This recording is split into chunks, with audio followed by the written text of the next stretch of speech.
The morning Sarah Chen walked out of Heartland Community Bank with tears stinging her eyes and a bright red denied stamp crushing her last hope. She had no idea that within 24 hours, the distinctive thrum of helicopter blades would announce the arrival of Governor Patricia Rodriguez herself, carrying a proposal that would not only save Sunrise Orchards, but transform the entire Clearwater Valley forever. What unfolded next would prove that sometimes life's most desperate moments are merely the universe's way of clearing the path for something extraordinary. Before we jump back in, tell us where you're tuning in from. And if this story touches, you make sure you're subscribed, because tomorrow I've saved something extra special for you. The early morning mist hung low over Clearwater Valley as Sarah Chen stood at her kitchen window, clutching a cup of coffee that had long gone cold. Through the glass, she could see the neat rows of apple and pear trees that stretched across Sunrise Orchards, their branches heavy with fruit that she might never harvest. The foreclosure notice lay open on the kitchen table behind her, its clinical language somehow making the impending loss even more painful. 3 years had passed since Michael's sudden death from a heart attack, 3 years of fighting to keep their dream alive. And now it seemed she had finally run out of miracles. Today was supposed to be different. Today was the day she would walk into Heartland Community Bank with her carefully prepared business plan, her projections showing how the upcoming harvest could turn everything around, and her quiet determination that had kept her going through countless sleepless nights. She had rehearsed her presentation a dozen times, anticipated every possible question Robert Mills might ask, and even wore Michael's favorite blue scarf for luck. But luck, it seemed, had abandoned Sunrise Orchards along with everything else. The morning sun climbed higher as Sarah drove her weathered pickup truck down the tree-lined main street of Millfield. The town seemed quieter than usual, or perhaps it was just her imagination painting everything with the brush of impending loss. She parked outside the bank, took a deep breath, and gathered her folders of financial documents, crop reports, and the business plan she had spent weeks perfecting. Her reflection in the bank's glass doors showed a woman who bore little resemblance to the optimistic young bride who had moved to this valley 20 years ago with dreams of building something lasting. Inside the bank, the familiar smell of paper and furniture polish did nothing to calm her racing heart. Margaret, the receptionist who had known Michael since high school, offered a sympathetic smile that somehow made everything worse. Within minutes, Sarah found herself seated across from Robert Mills, a man whose practiced neutrality had crushed the hopes of too many local farmers in recent years. She spread her documents across his imposing desk, her hands trembling slightly as she began her carefully rehearsed pitch. The numbers were good, she explained, her voice gaining strength as she outlined the projected yield from this year's heritage apple varieties. The organic certification they had worked so hard to obtain was finally paying dividends, with premium buyers from San Francisco showing serious interest. She had contracts, letters of intent, and even a small grant from the state's Sustainable Agriculture Program. But as she spoke, she watched Mills's expression remain unchanged, his fingers occasionally tapping at his keyboard as he reviewed her loan history on his computer screen. 20 minutes later, Sarah sat in stunned silence as Mills delivered his verdict. The bank's lending committee had reviewed her application thoroughly, he explained, in that maddeningly reasonable tone, but given the farm's existing debt load and the general uncertainty in the agricultural sector, they simply couldn't justify extending additional credit. He was truly sorry, he added, knowing how much the farm meant to her family. Perhaps she might consider selling a portion of the land to reduce her debt burden. Green Valley Development Corporation had expressed interest in several properties in the area, The words hit Sarah like physical blows. Selling to Green Valley meant watching Michael's family's century-old orchards bulldozed for another suburban development, their heritage trees reduced to wood chips, their carefully tended, soil buried under concrete and asphalt. She had sworn at Michael's graveside that she would protect their land, that their daughter Emma would inherit something more than memories. But promises, she was learning, were luxury items that broke farmers couldn't afford.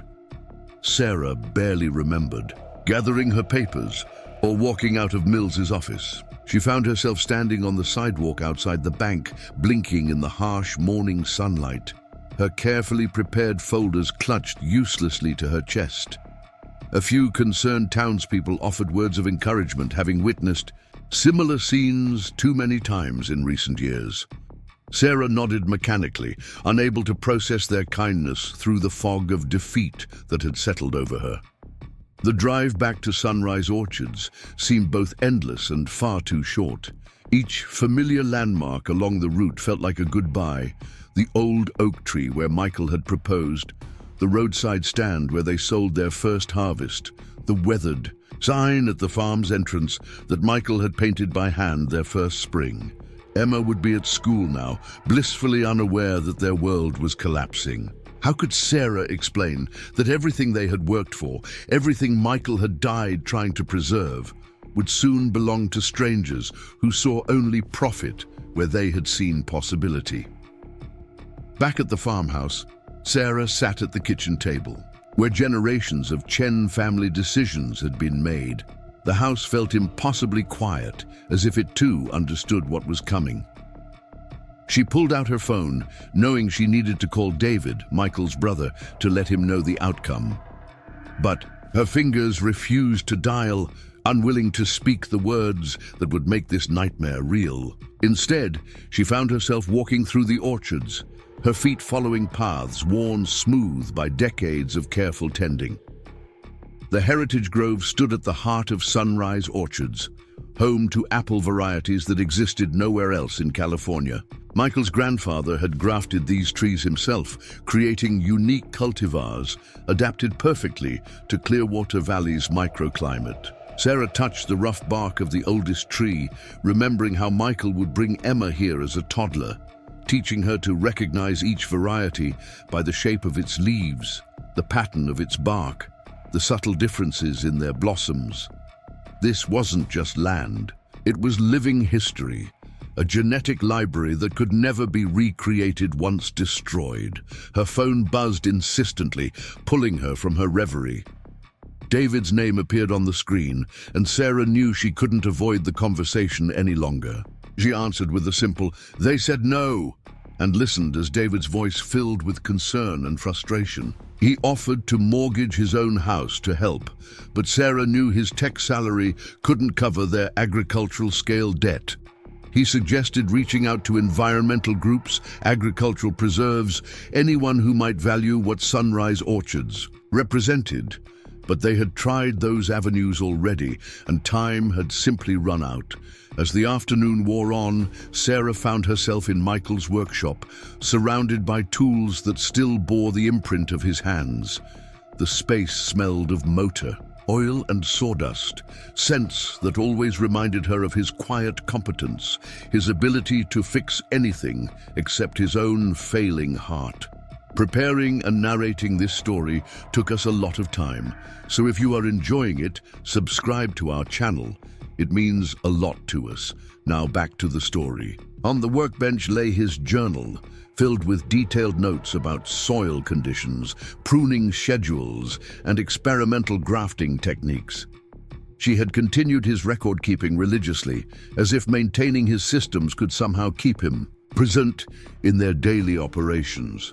The workshop also housed boxes of historical documents, photographs, and correspondence dating back to the farm's founding. Sarah had been meaning to organize these archives properly, perhaps donate them to the County Historical Society. Now it seemed like just another task that would never be completed. She opened one box at random, finding letters from the 1940s, discussing water rights and irrigation systems. Another contained photographs of the valley before development, when it had been a patchwork of small farms and orchards, each contributing to a greater agricultural whole. Near the back of the workshop, partially hidden behind stacks of empty harvest crates, stood an old filing cabinet that had belonged to Michael's grandmother. Sarah had rarely ventured into its contents, respecting the family's tendency toward privacy about certain matters, but something drew her to it now, perhaps the same instinct that had guided her through countless other challenges since Michael's death. The bottom drawer stuck slightly as she pulled it open, revealing files that appeared older and more carefully preserved than the others. Among the yellowed documents, Sarah found surveys and maps she had never seen before, along with correspondence that seemed to reference something called the Valley Aquifer Project.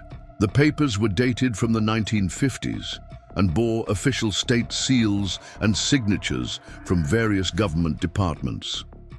As she read through them, her heart began to race. These weren't just historical curiosities. They were legal documents establishing water rights and conservation easements that predated much of the valley's modern development. Before she could fully process what she was reading, the sound of a vehicle approaching the house interrupted her discovery. Sarah glanced at her watch, realizing Emma would be home from school soon. She quickly gathered the most important-looking documents and headed back to the house, her mind spinning with questions about what she had found. But as she stepped outside the workshop, she froze. The vehicle pulling into their driveway wasn't Emma's friend's car or the school bus. It was a black SUV with government plates. Sarah's first thought was that the bank had moved even faster than expected, sending officials to begin the foreclosure process. Her second thought was confusion, as she recognized Tom Garrett, Millfield's mayor, stepping out of the vehicle along with a woman in a sharp business suit whom Sarah didn't recognize. Their expressions were serious but not hostile, and Tom raised his hand in a gesture that seemed almost apologetic as they approached. The conversation that followed passed in a blur of official terminology and careful explanations. The woman introduced herself as Jennifer Walsh from the Governor's Office of Rural Development. They had received word of Sarah's loan denial that morning through what Tom called concerned channels, though he seemed reluctant to elaborate. There had been discussions at the state level about the rapid loss of heritage farms in regions like Clearwater Valley, and Sarah's situation had apparently triggered some kind of alert in their monitoring systems.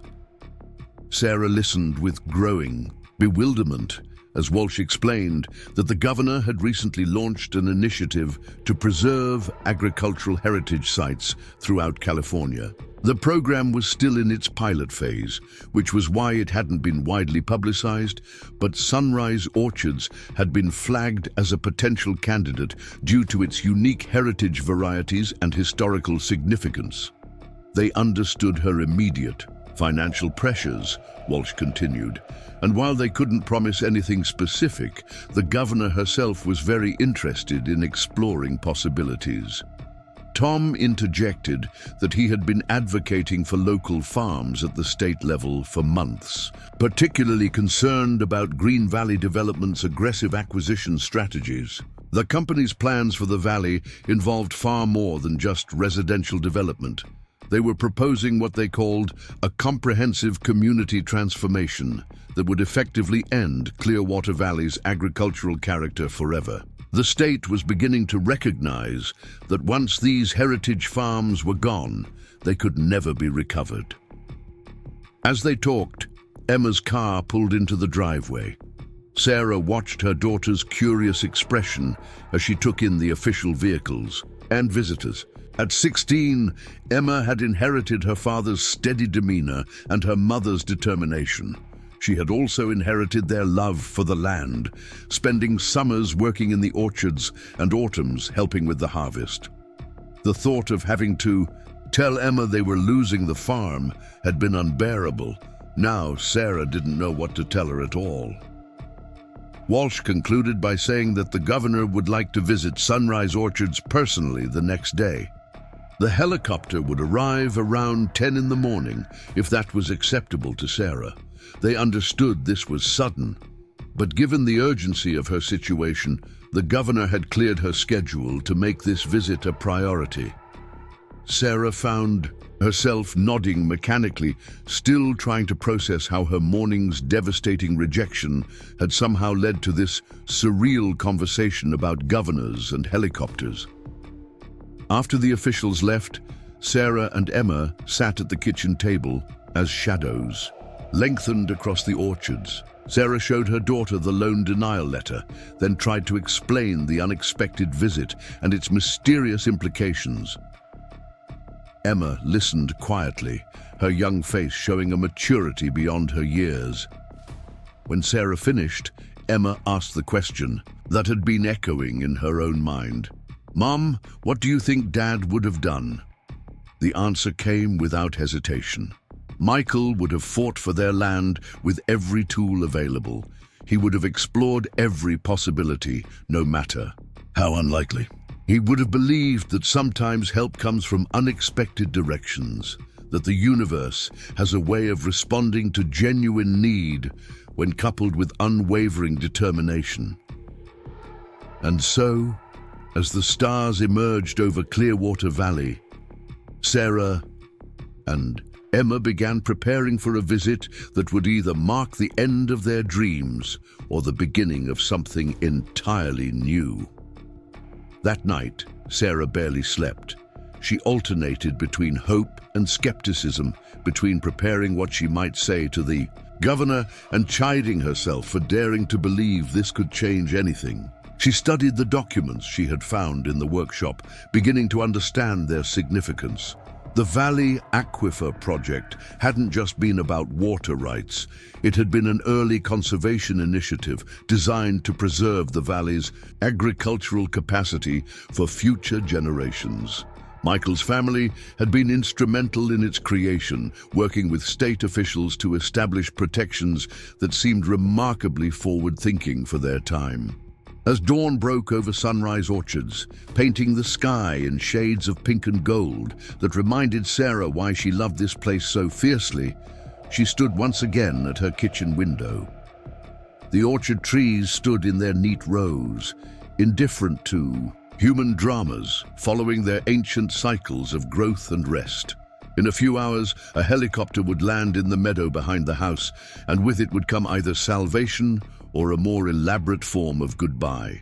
But for now, in the quiet morning light, Sarah allowed herself to hope that Michael's legacy, their daughter's inheritance, and the living history of Sunrise Orchards might yet be preserved. The sound of Emma making breakfast in the kitchen behind her brought Sarah back to the present. Whatever happened today, they would face it together, just as they had faced every challenge since Michael's death. And perhaps, she thought as she turned from the window, that was the real strength of places like Sunrise Orchards, not just in the land itself, but in the families who refused to let go, who understood that some things are worth fighting for, even when the odds seem impossible. The morning of Governor Rodriguez's arrival dawned crisp and clear over Clearwater Valley, the kind of perfect autumn day that made Sarah's potential loss even more painful. She had been awake since 4, unable to quiet her racing thoughts as she moved through the familiar routines of farm life. The heritage trees stood in perfect rows, their branches heavy with fruit that represented not just this year's crop, but generations of careful cultivation. Each variety told a story. The Chen's Crimson, developed by Michael's grandfather through patient crossbreeding. The Valley Gold pears that existed nowhere else on Earth. The mysterious late-harvest apples that somehow retained their crispness through winter storage. Emma emerged from her room, dressed more formally than usual, her typical jeans replaced with the navy dress she wore for special occasions. Without being asked, she had already begun preparing the house for their unprecedented visitor, arranging fresh flowers from her grandmother's garden and setting out the good china that rarely left the cabinet. Sarah watched her daughter move with quiet efficiency, struck by how much she resembled Michael in moments like these. Calm in the face of uncertainty, focused on what could be controlled rather than what couldn't. The financial reality of their situation weighed heavily as Sarah reviewed the farm's books one more time. The numbers hadn't magically improved overnight. 3 years of struggling to manage the operation alone had drained their resources. The equipment needed updating. Several acres required replanting, and the organic certification process had consumed funds they couldn't spare. The heritage grove alone needed specialized care that conventional farming wisdom couldn't provide. Without Michael's intuitive understanding of each tree's individual needs, Sarah had relied on expensive consultants and still watched some of the more delicate varieties struggle. Betty Mae Johnson, their elderly neighbor, arrived at 8 bearing a casserole and words of encouragement. At 78, Betty Mae had witnessed the valley's transformation from a thriving agricultural community to a bedroom suburb for Sacramento commuters. She remembered when every family in Clearwater Valley had worked the land, when harvest season brought everyone together, when the biggest worry was weather rather than developers. Her own farm had been sold to Green Valley Development 5 years earlier, the proceeds barely covering her husband's medical bills. Betty Mae settled into the kitchen with the familiarity of someone who had been visiting this house for decades. She had been present at Sarah and Michael's wedding, had brought meals after Emma's birth, had sat in this very chair the day they learned about Michael's heart condition. Now she spoke frankly about what the governor's visit might mean. Her weathered hands wrapped around a cup of tea as she shared what she'd heard through the valley's remarkably efficient gossip network. According to Betty Mae, the state had been quietly investigating Green Valley Development's practices for months. The company's aggressive expansion throughout Northern California had displaced dozens of family farms, but more concerning were questions about their environmental impact assessments and water usage projections. Several former employees had come forward with disturbing information about groundwater depletion in areas where Green Valley had built their signature sustainable communities. The governor's sudden interest in heritage farms might be connected to these larger concerns. Sarah considered this information while mechanically preparing for the visit. She had cleaned the farmhouse yesterday, but now found herself dusting surfaces that didn't need it, straightening pictures that were already straight. The activity gave her hands something to do, while her mind churned through possibilities. What could the governor actually offer? Emergency loans had their own complications. Government programs moved at glacial pace, while foreclosure deadlines approached with relentless speed. And any solution that didn't address the underlying economic pressures would only delay the inevitable.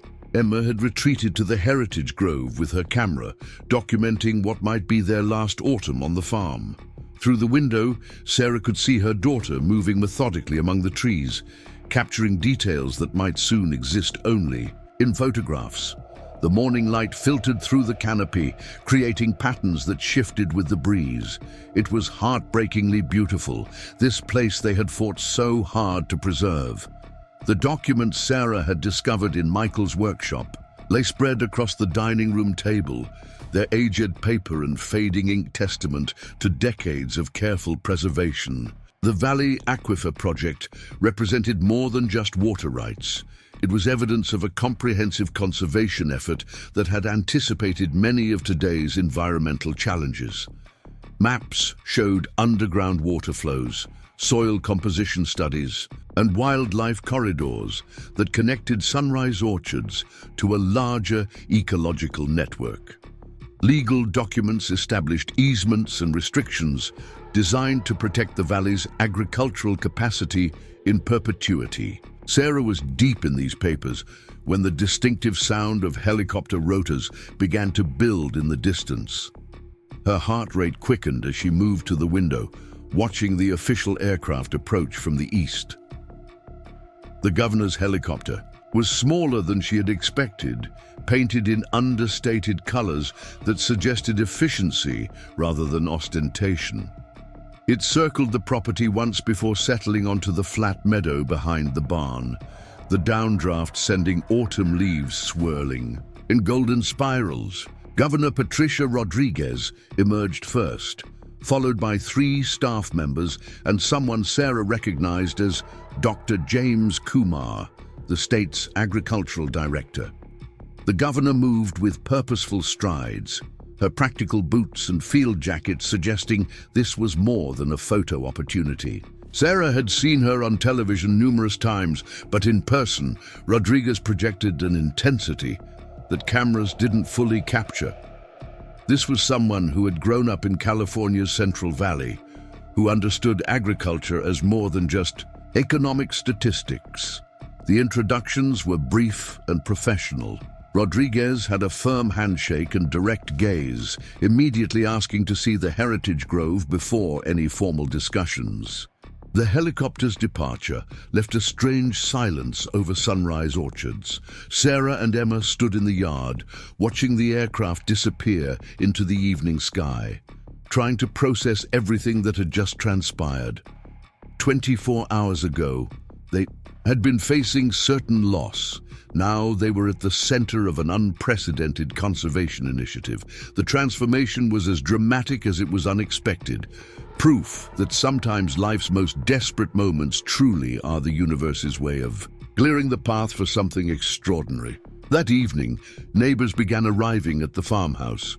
Word of the governor's visit had spread through Clearwater Valley's efficient communication network, and everyone wanted to know what it meant. Sarah found herself explaining the agricultural heritage site concept repeatedly, watching hope kindle in the eyes of other struggling farmers.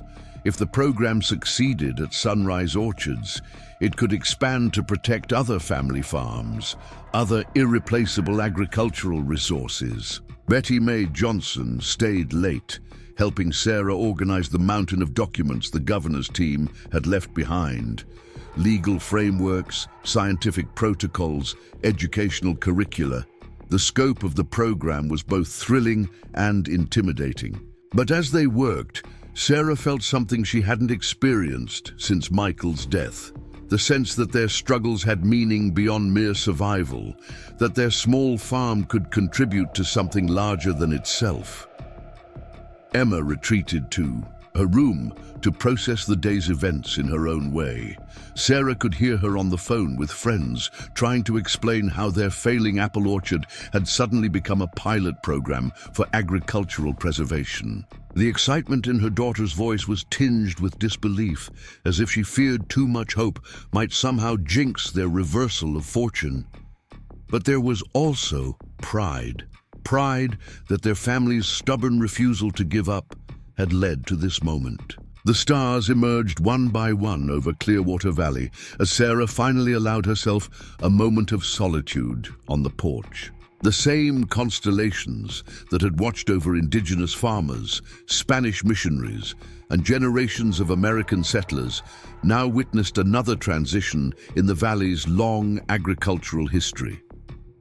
Change was inevitable, but perhaps it didn't always mean loss. Sometimes it meant transformation, evolution, the adaptation of ancient wisdom to contemporary challenges. The heritage trees stood in their perfect rows, indifferent to human dramas, following their ancient cycles of growth, fruit, and rest.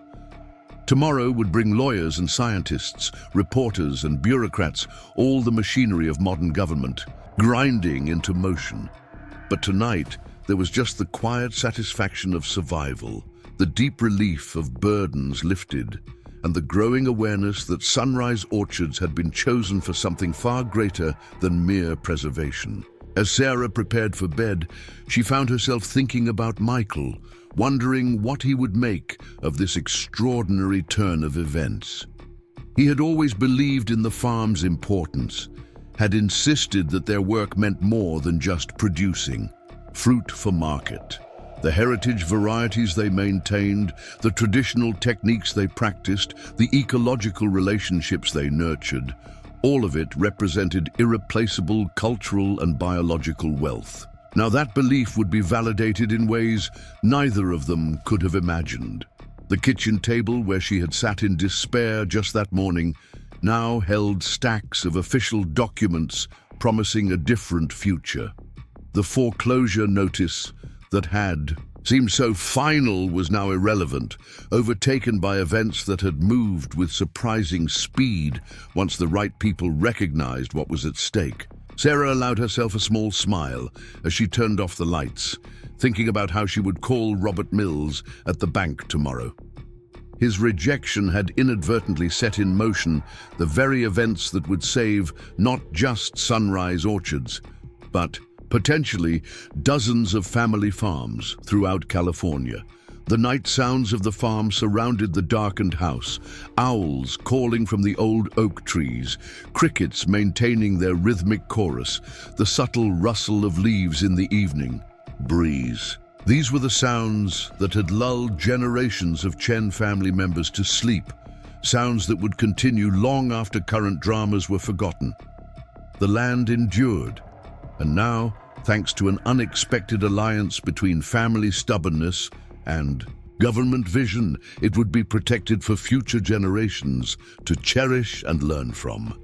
In her room, Emma was still awake, her laptop glowing as she researched agricultural heritage sites in other states, looking for models and precedents that might inform their own journey.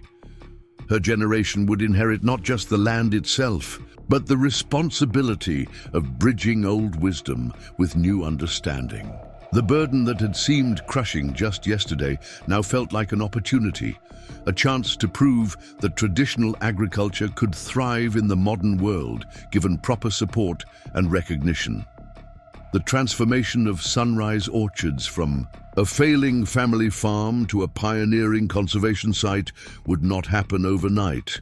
There would be challenges, setbacks, and moments of doubt. But the foundation had been laid, the path forward identified, and the resources promised. What had begun as Sarah's desperate attempt to save her family's land had evolved into something far more significant, a model for preserving agricultural heritage that could reshape how society valued and protected its farming traditions. As Clearwater Valley settled into the peaceful rhythm of another autumn night, the future that had seemed so bleak just 24 hours ago now glowed with possibility. The heritage trees stood sentinel in their orderly rows, repositories of genetic wisdom accumulated over generations, waiting to share their secrets with researchers and students who would soon walk among them. And in the farmhouse where so many dreams had been nurtured and tested, Sarah Chen finally slept, her rest deep and untroubled for the first time since Michael's death. The week following Governor Rodriguez's visit passed in a whirlwind of activity that transformed Sunrise Orchards from a quiet family farm into the center of unprecedented attention. Legal teams arrived daily, their sleek cars looking incongruous parked beside Sarah's mud-splattered pickup truck. Environmental scientists set up monitoring equipment throughout the heritage grove, their sophisticated instruments measuring everything from soil pH to atmospheric moisture content. Documentary filmmakers from the state's public television network began capturing what they called the last-minute rescue of California's agricultural heritage. Sarah found herself navigating a complex world of legal documents, scientific protocols, and media requests that felt overwhelming after years of solitary farm management. Each morning brought new faces, new questions, and new challenges that had nothing to do with the familiar rhythms of agricultural life.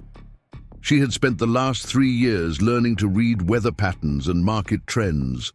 Now she was deciphering conservation easements and research partnerships. The first major meeting took place in Millfield's Community Center, a converted barn that served as the town's gathering place for everything from wedding receptions to city council sessions. The room filled quickly with an unlikely assembly of stakeholders, local farmers, hoping the program might extend to their properties, university researchers eager to study the heritage varieties, state officials managing the pilot program's implementation, and journalists documenting what many were calling a potential paradigm shift in agricultural preservation. Dr. James Kumar opened the session with a presentation that placed sunrise orchards in a broader context. California had lost 60% of its family farms in the past 3 decades, he explained, showing charts that tracked the steady conversion of agricultural land to residential and commercial development. The heritage varieties maintained at farms like Sunrise represented genetic diversity that industrial agriculture had abandoned in favor of uniformity and shipping durability. Once these living gene banks disappeared, recovering their biological innovations would be impossible. As they walked through the orchards, Sarah found herself speaking more freely than expected, sharing the history of each variety, the challenges of maintaining genetic diversity, the delicate balance required to preserve these living artifacts. The governor listened intently, occasionally asking technical questions that revealed a deeper understanding of agriculture than most politicians possessed. Dr. Kumar was particularly interested in the Chen's crimson apples, examining the distinctive coloration and asking about their storage characteristics. These varieties represented irreplaceable genetic resources, he explained to the governor, traits that could prove crucial as climate change forced adaptations in commercial fruit production.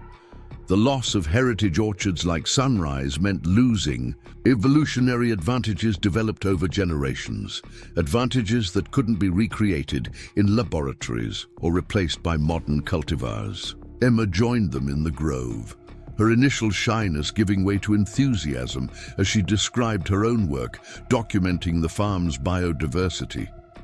She had been conducting an informal census of pollinators, tracking which insects visited which trees, noting the complex relationships that sustained the orchard ecosystem. Her photographs revealed details invisible to casual observers, the specific angle at which bees approached certain blossoms, the preferences of different butterfly species, the subtle variations in leaf color that indicated soil conditions. The group moved to the farmhouse, where Sarah had prepared a simple presentation about the farm's history and current situation.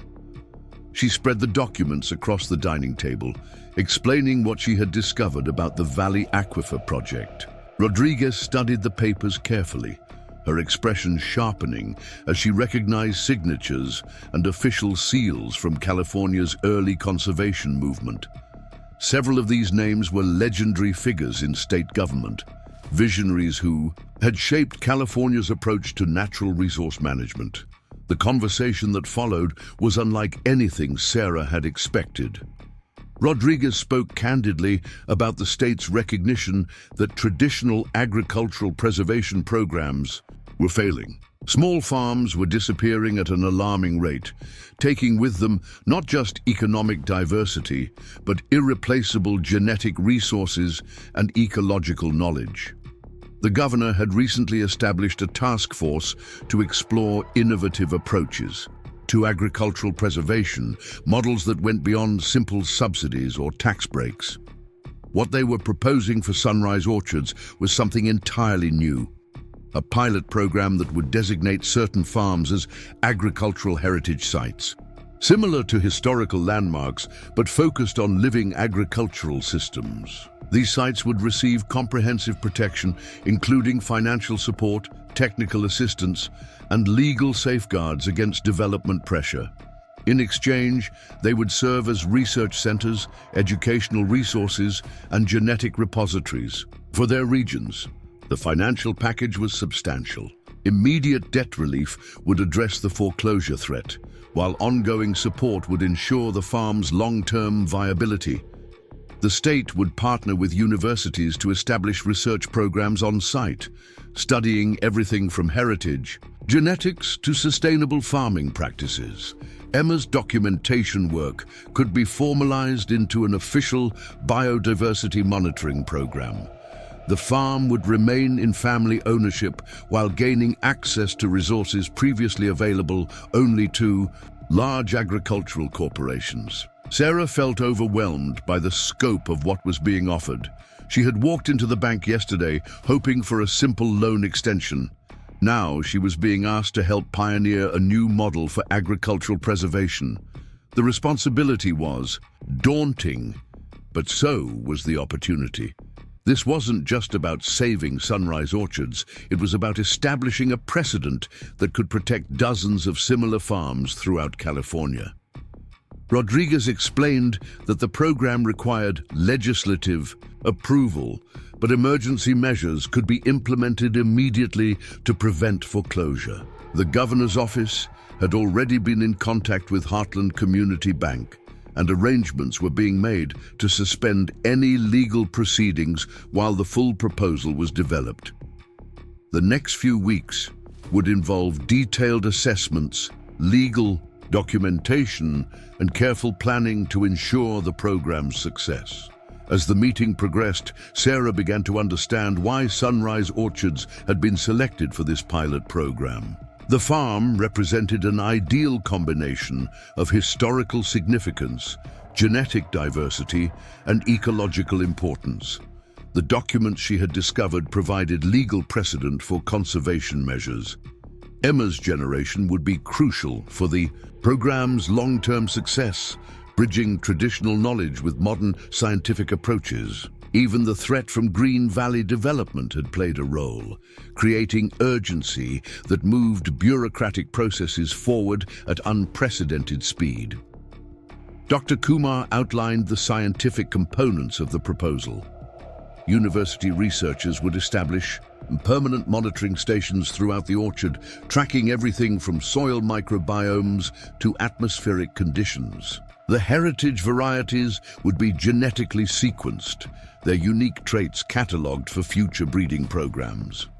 Traditional farming practices would be documented and studied, creating a knowledge base that combined empirical observation with scientific analysis. The educational aspect was equally comprehensive. Sunrise Orchards would host students from elementary through graduate levels, providing hands-on experience with sustainable agriculture. Workshops would teach traditional grafting techniques, organic pest management, and water conservation strategies. The farm would become a living classroom where theoretical knowledge met practical application, where future farmers could learn techniques that had sustained agriculture for generations. Emma's role in this vision particularly excited the planning team. Young people who understood both traditional methods and modern technology were essential for agricultural preservation. Her documentation project could expand into a comprehensive digital archive, using contemporary tools to preserve ancient knowledge. She could help develop programs that attracted other young people to agriculture, countering the trend of rural youth abandoning farming for urban careers. The helicopter visits stretched through the afternoon as details were discussed and preliminary agreements outlined. Rodriguez's staff photographed the heritage grove, documented the historic buildings, and began mapping the property's ecological features. The governor herself spent time in Michael's workshop, studying his detailed journals and recognizing the systematic approach he had brought to traditional farming. These records would be invaluable for researchers seeking to understand the intuitive knowledge that experienced farmers developed over decades. As the sun began to sink toward the western hills, casting long shadows across the orderly rows of fruit trees, the official delegation prepared to depart. Rodriguez stood with Sarah on the farmhouse porch, the formal business concluded, but the human moment still unfolding. The governor spoke quietly about her own family's agricultural background, about grandparents who had worked California's fields, and parents who had insisted she understand where food really came from. The legal framework for the agricultural heritage site designation proved more complex than anyone had anticipated. Unlike historical buildings, which could be preserved in static form, working farms required ongoing management, adaptation to, changing conditions, and the flexibility to remain economically viable. The team of lawyers crafted documents that balanced preservation requirements with operational freedom, creating protections that would survive changes in political administration, while allowing farmers to respond to market demands. Emma had taken an unexpected leadership role in documenting the transition process. Her social media presence, initially just a teenager sharing farm life with friends, had evolved into a powerful platform for agricultural education. Young people across California were following her updates, fascinated by the intersection of traditional farming and cutting-edge conservation science. Universities reached out about internship programs, and agricultural organizations invited her to speak at youth conferences. The financial restructuring of Sunrise Orchards required delicate negotiations with Heartland Community Bank. Robert Mills, who had denied Sarah's loan application just days earlier, now found himself mediating between state guarantees and federal banking regulations.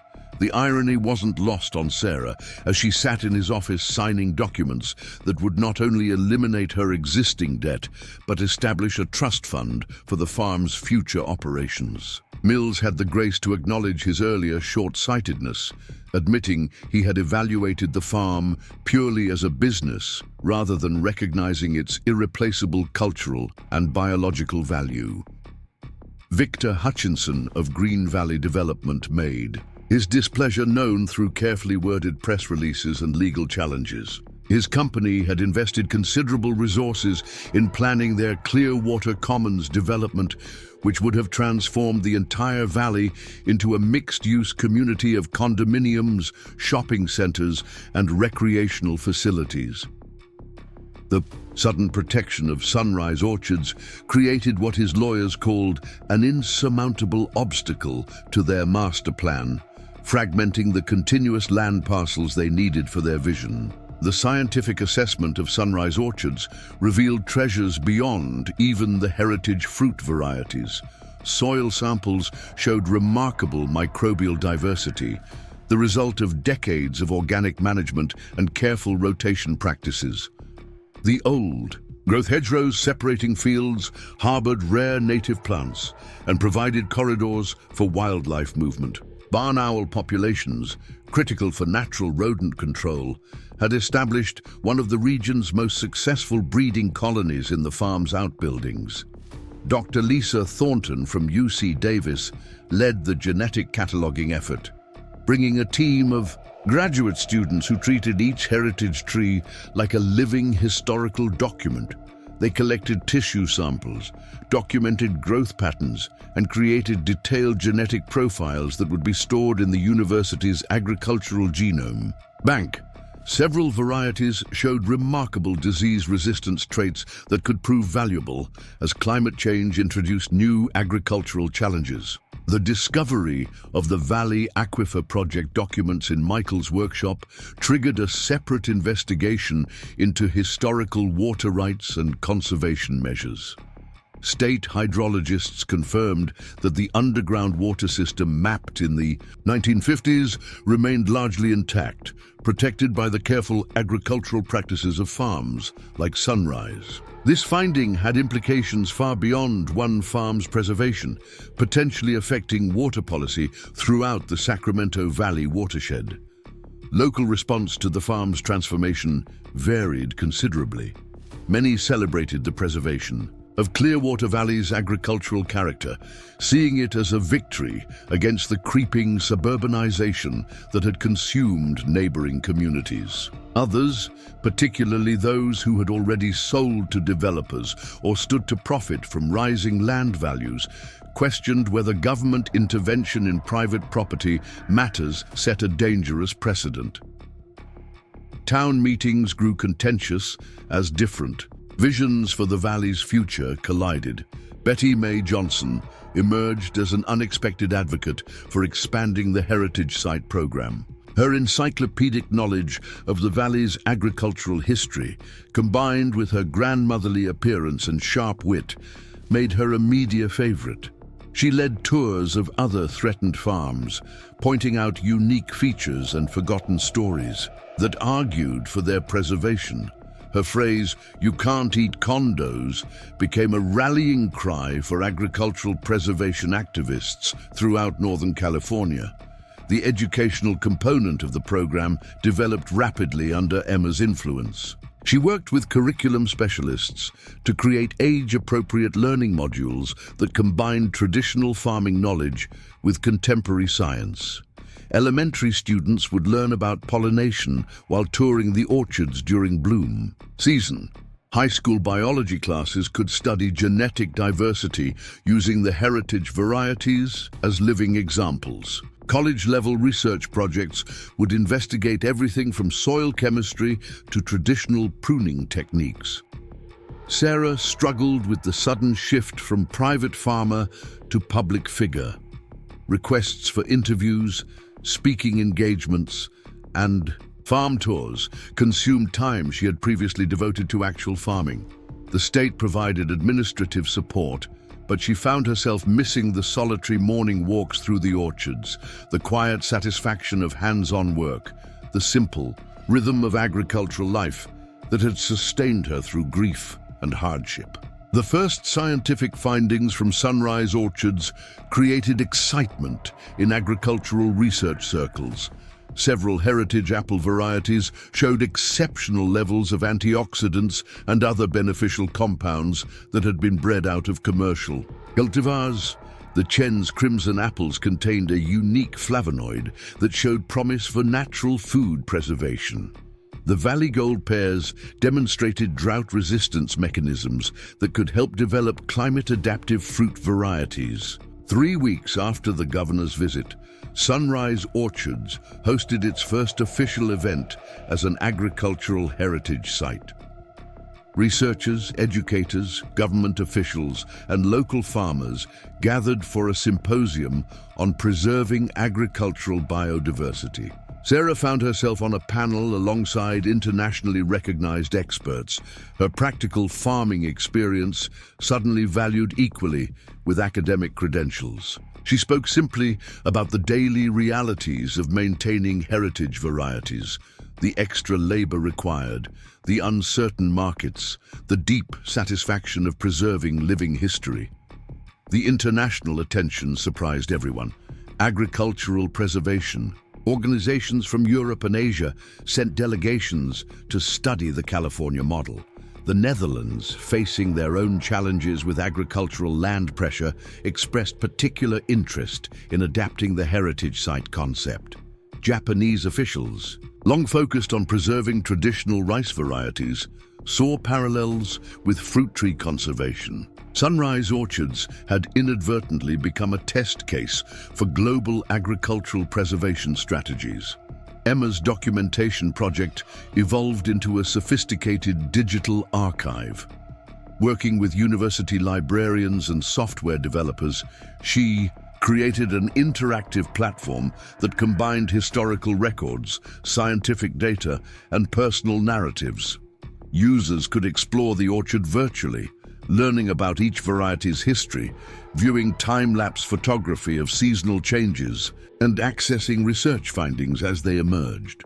The platform became a model for agricultural documentation, balancing accessibility with scientific rigor. The legal challenges from Green Valley development intensified as the company sought ways to circumvent the heritage site designation. Their lawyers argued that agricultural preservation violated free market principles, that the state was effectively taking private property without just compensation. The case attracted attention from property rights organizations and environmental groups, becoming a flashpoint in the ongoing debate about development versus conservation. Sarah discovered that her new role required skills she had never imagined needing. Public speaking, grant writing, volunteer coordination, and media relations became part of her daily routine. The state provided training and support, but the learning curve was steep. She found allies in unexpected places. Retired executives who volunteered their expertise, young professionals seeking meaningful work, Neighboring farmers who stepped up to help with the actual agricultural tasks she could no longer manage alone. The autumn harvest at Sunrise Orchards took on ceremonial significance. Instead of the quiet family affair it had been for generations, it became a public celebration of agricultural heritage. Volunteers helped pick the fruit using traditional methods, learning the subtle art of determining ripeness, the proper way to handle delicate varieties, the importance of timing in preservation of flavor and storage quality. Local restaurants featured heritage varieties on special menus, educating diners about flavors that had nearly vanished from American tables. Dr. Kumar's research team published their first preliminary findings in a prestigious agricultural journal, documenting the genetic diversity found at Sunrise Orchards. The paper sparked academic debate about the value of traditional farming practices in maintaining agricultural resilience. Some researchers argued that modern breeding programs could recreate any beneficial traits found in heritage varieties. Others contended that the complex interactions between genetics, soil microbiomes, and traditional management practices created emergent properties that couldn't be replicated in laboratory settings. The economic model for the Heritage Site program underwent constant refinement. Initial projections had focused on research funding and educational revenue, but unexpected income streams emerged. Heritage fruit commanded premium prices at farmers' markets and high-end restaurants. Value-added products like traditional apple cider vinegar and pear preserves found enthusiastic markets. Agritourism brought visitors willing to pay for authentic farm experiences. The challenge became balancing commercial success with preservation goals. Winter brought a different pace to Sunrise Orchards. The bare trees revealed their architectural structure, the careful training and pruning that shaped their growth over decades. Sarah used this quieter season to delve deeper into Michael's journals, discovering detailed observations about each tree's individual characteristics. His notes revealed a sophisticated understanding of the orchard as an integrated ecosystem, insights that informed the scientific research now underway. The first-year anniversary of the bank loan denial passed almost unnoticed in the constant activity. Sarah paused one evening to reflect on the transformation, standing in the same kitchen where she had faced financial ruin just 12 months earlier. The foreclosure notice still lay in a drawer, kept as a reminder of how close they had come to losing everything. Now the farm bustled with purpose, its future secured not just financially, but philosophically, recognized as a vital piece of California's agricultural heritage. Emma's college applications reflected her transformed perspective on agriculture.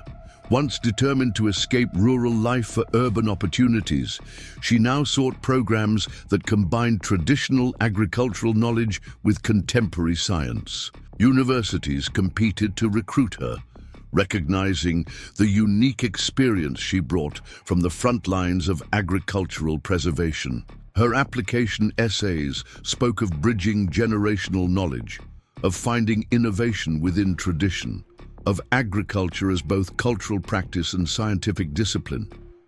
The state legislature formally passed the Agricultural Heritage Sites Act, expanding the pilot program beyond Sunrise Orchards.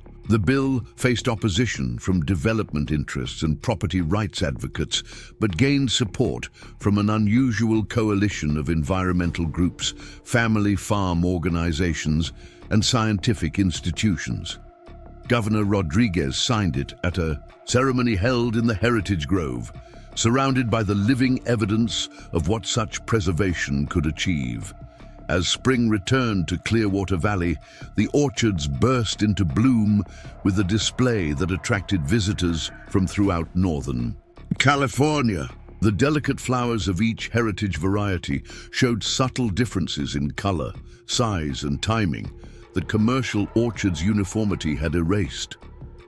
Researchers documented the sequence of blooming, correlating it with historical climate data to understand how these trees had adapted to local conditions over generations. The educational programs at Sunrise Orchards had waiting lists months long. School groups scheduled visits a year in advance. Graduate students competed for research positions.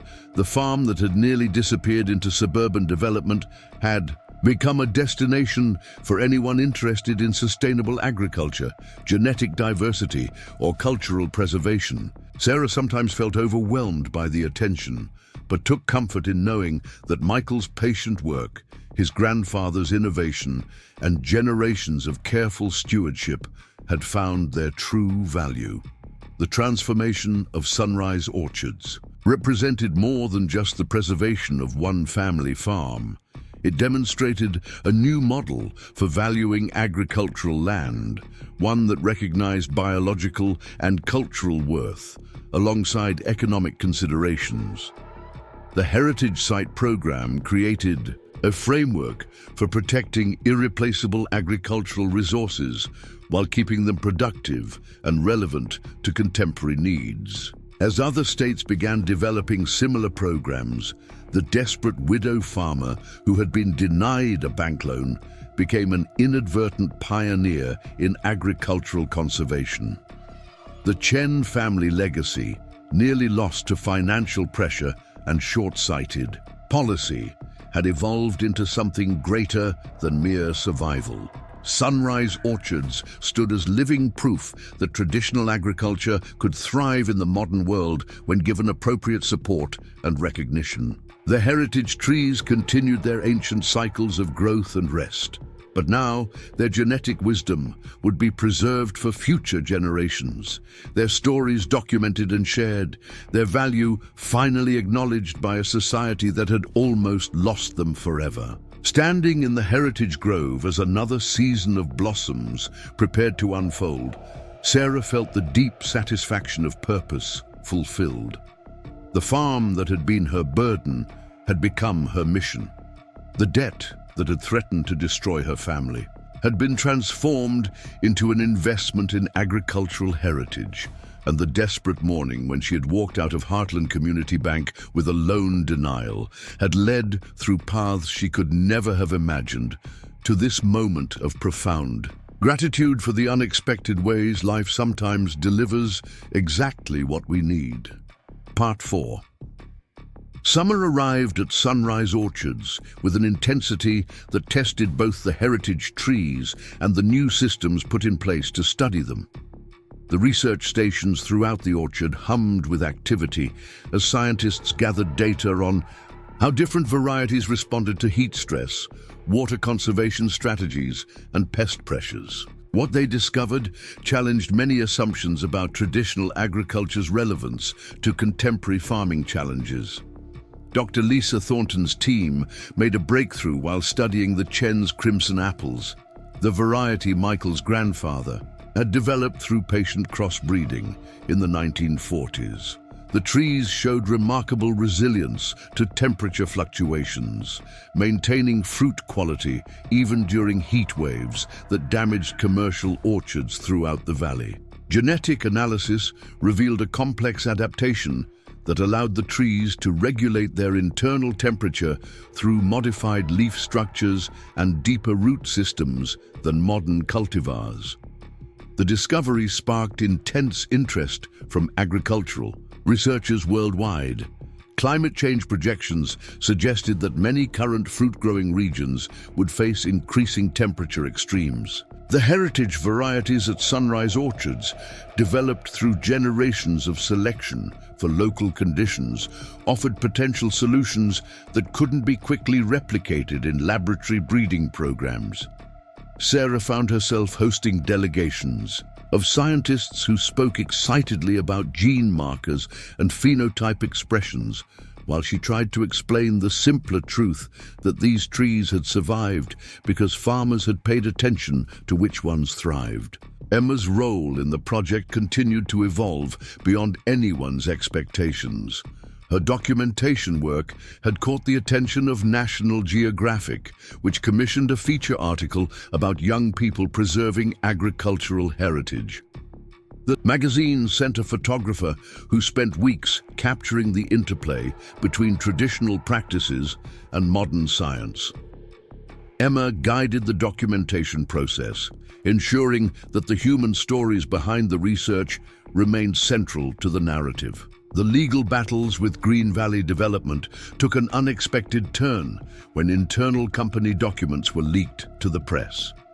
The papers revealed that the corporation had known about the historical significance of several farms in Clearwater Valley, including Sunrise Orchards, but had suppressed this information to avoid complications with their development plans. The revelation triggered investigations by state authorities and shifted public opinion decisively toward agricultural preservation. Victor Hutchinson, facing mounting pressure from shareholders and negative publicity, announced his resignation. As CEO of Green Valley Development, his replacement, Maria Santos, brought a different perspective shaped by her background in sustainable urban planning. She reached out to Sarah with a proposal that surprised everyone. Green Valley would withdraw their legal challenges and instead explore partnerships that integrated agricultural heritage into their development plans. The company had realized that proximity to preserved farmland could actually increase property values for environmentally conscious buyers. The summer educational programs at Sunrise Orchards exceeded all projections. Families drove from San Francisco and Sacramento to participate in workshops that taught traditional preservation techniques, organic pest management, and heritage cooking methods. Sarah found particular satisfaction in the canning sessions, where participants learned to preserve the unique flavors of heritage fruits using methods her mother-in-law had taught her years ago. The waiting lists for these programs stretched months into the future. An unexpected dimension of the heritage site designation emerged through partnerships with indigenous communities. The Miwok and Nisenan peoples, whose ancestors had inhabited the Central Valley for thousands of years before European settlement, shared traditional ecological knowledge that complemented the agricultural practices documented at Sunrise Orchards. Elder Robert Singing Crow led ceremonies blessing the harvest and taught workshops on indigenous plant uses, creating bridges between different knowledge systems that had rarely been acknowledged in mainstream agriculture. The scientific research expanded beyond botany and genetics into social sciences. Anthropologists studied the transmission of agricultural knowledge across generations, documenting the informal education that occurred through daily farm work. Economists analyzed the multiplier effects of heritage farm preservation on local communities. Sociologists examined how agricultural heritage sites could anchor community identity in rapidly changing regions. Sunrise Orchards had become a living laboratory for understanding agriculture's role beyond food production. Sarah's relationship with the land deepened through constant interaction with researchers who helped her see familiar things in new ways. Soil scientists explained the complex fungal networks that connected her trees underground, creating communication systems that traditional farmers had intuited but never fully understood. Entomologists documented the intricate relationships between beneficial insects and pest species, validating organic practices that conventional agriculture had dismissed as unscientific. Every research finding seemed to confirm the wisdom embedded in traditional farming methods. The first harvest under the heritage site designation became a carefully choreographed event that balanced scientific documentation with practical necessity. Each variety was picked at its optimal ripeness, with researchers recording detailed data about yield, quality, and timing. Traditional pickers worked alongside graduate students, sharing knowledge that couldn't be found in textbooks. The contrast between the methodical documentation and the intuitive understanding of experienced farm workers created valuable learning opportunities for everyone involved. Local chef Sarah Chen, no relation to Sarah's family, opened a restaurant in Millfield that featured exclusively heritage ingredients from the valley's preserved farms. The restaurant, called Terroir, became a destination for food enthusiasts, interested in experiencing flavors that had largely disappeared from American cuisine. Marcus worked closely with Sarah to understand the characteristics of each variety, creating dishes that highlighted their unique qualities. The restaurant's success demonstrated the economic potential of agricultural heritage preservation beyond direct farm income. The media attention around Sunrise Orchards created its own challenges. Documentary crews seemed to arrive weekly, each with their own angle on the story. Some focused on the scientific aspects, others on the human drama of near foreclosure and last-minute salvation. A few pursued political narratives about government intervention in agriculture. Sarah learned to navigate these different agendas while maintaining focus on the actual work of farming.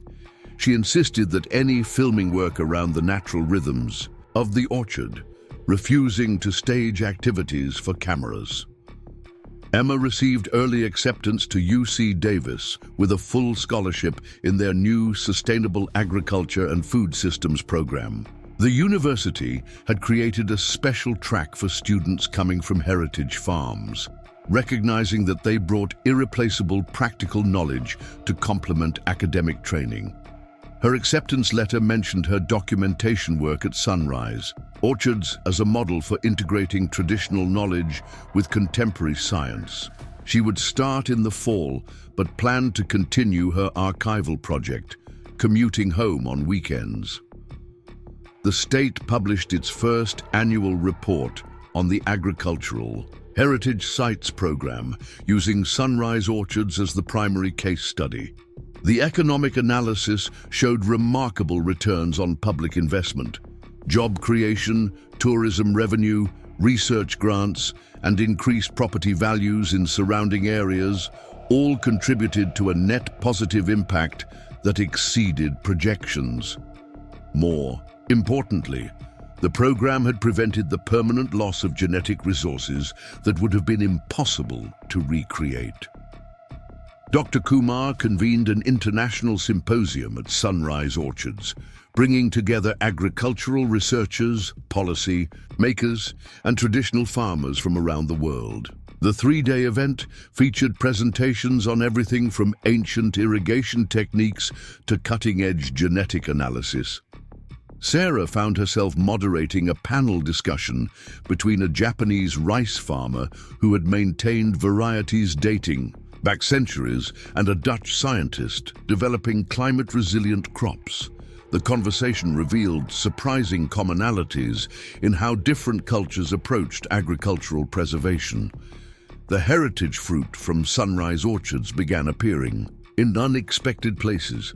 High-end restaurants in New York and Chicago featured Chen's crimson apples on their autumn menus. Artisanal cider makers sought out the unique flavor profiles of heritage varieties. Food writers published articles about the rediscovery of American apple diversity, often citing Sunrise Orchards as the source of their revelations. The farm's carefully managed commercial sales generated significant income while maintaining the preservation mission. Betty Mae Johnson, energized by the success at Sunrise Orchards, led efforts to document other agricultural heritage throughout Clearwater Valley. She organized oral history projects, collecting stories from elderly farmers before their knowledge disappeared. Her work revealed a rich tapestry of agricultural innovation adapted to local conditions. Specialized irrigation techniques, microclimate management, and crop varieties found nowhere else. Several other farms applied for heritage site designation based on her documentation. The collaborative relationship with the university deepened as researchers established long-term studies that would track changes over decades. They installed sophisticated monitoring equipment that measured everything from soil carbon sequestration to water table fluctuations.